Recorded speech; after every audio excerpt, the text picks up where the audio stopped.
کہ صوم وصال جائز ہے اور اطباء اس کا سرے سے انکار کرتے ہیں۔ اب میں اس کی مکمل وضاحت کرتا ہوں تاکہ یہ شبہات رفع ہو جائیں اور اس کی حقیقت واضح ہو جائے۔ صوم وصال رکھنا بغیر اس کے کہ کسی فرمان الہی میں خلل واقع ہو کرامت ہے، اور کرامت کا محل خاص ہوتا ہے نہ کہ عام۔ پھر جس کا حکم عام نہ ہو وہ معاملہ ہر جگہ درست نہیں ہوتا، کیونکہ اگر کرامت کا اظہار عام ہوتا تو ایمان جبری ہوتا اور عارفوں کے لیے معرفت میں ثواب نہ ہوتا۔ رسول کریم صلی اللہ علیہ وآلہ وسلم چونکہ صاحب معجزہ تھے تو آپ سے صوم وصال بطور معجزہ ظاہر ہوا، اور اہل کرامت کے لیے کرامت کا اظہار ولی کی نشانی ہے، اور کرامت میں اخفاء شرط ہے جس طرح معجزے کے لیے اظہار شرط ہے۔ یہ فرق معجزہ اور کرامت کے درمیان واضح ہے، لہذا ہدایت یافتہ کے لیے اتنا ہی کافی ہے۔ مشائخ طریقت کی چلہ کشی کی اصل حضرت موسیٰ کلیم اللہ علیہ السلام کے حال سے متعلق ہے، کیونکہ انہوں نے بوقت مکالمہ پہلے چلہ کشی کی، اور یہ صحیح ہے کہ مشائخ جب چاہتے ہیں کہ باطن میں رب العزت سے ہم کلام ہوں تو وہ 40 روز بھوکے رہتے ہیں، اور جب 30 دن گزر جاتے ہیں تو مسواک کرتے ہیں، اس کے بعد 10 دن مزید گزارتے ہیں۔ بلا شک و شبہ اللہ تعالیٰ ان کے باطن کے ساتھ ہم کلام ہوتا ہے، اس لیے انبیاء کرام علیہم السلام کے لیے جو کچھ ظاہر طور پر جائز ہوتا ہے وہ سب اولیاء پر باطنی طور پر جائز ہوتا ہے۔ لہذا حق تعالیٰ کے کلام کی سماعت جب تک طبیعت اپنے حال پر ہے جائز نہیں ہوتی، اس لیے چاروں طبائع کو 40 دن تک کھانا پینا ترک کر کے مغلوب کیا جاتا ہے تاکہ لطائف روح اور محبت کی صفائی کے لیے کامل ولایت حاصل ہو جائے۔ اور اسی موافقت میں بھوکے رہنے اور اس کی حقیقت کے بیان میں کچھ وضاحت پیش کرتا ہوں، وباللہ التوفیق۔ فاقہ کشی اور اس کے متعلقات۔ اللہ رب العزت کا ارشاد ہے، وَلَنَبْلُوَنَّكُمْ بِشَيْءٍ مِّنَ الْخَوْفِ وَالْجُوعِ وَنَقْصٍ مِّنَ الْأَمْوَالِ وَالْأَنفُسِ وَالثَّمَرَاتِ۔ ضرور بالضرور ہم تمہیں کچھ خوف اور بھوک اور مال و جان اور پھلوں کی کمی سے آزمائیں گے۔ حضور نبی کریم صلی اللہ علیہ وآلہ وسلم کا ارشاد گرامی ہے، اللہ تعالیٰ کے نزدیک بھوکے کا شکم 70 عاقل عابدوں سے زیادہ محبوب ہے۔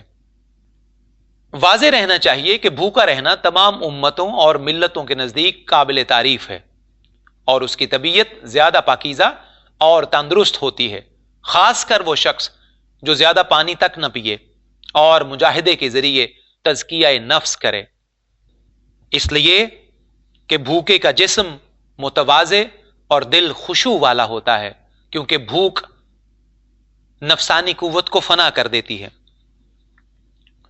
حضور اکرم صلی اللہ علیہ وآلہ وسلم کا ارشاد ہے، تم اپنے شکموں کو بھوکا، اپنے جگروں کو پیاسا اور اپنے جسموں کو غیر آراستہ رکھو تاکہ تمہارے دل حق تعالی کو دنیا میں ظاہر طور پر دیکھ سکیں۔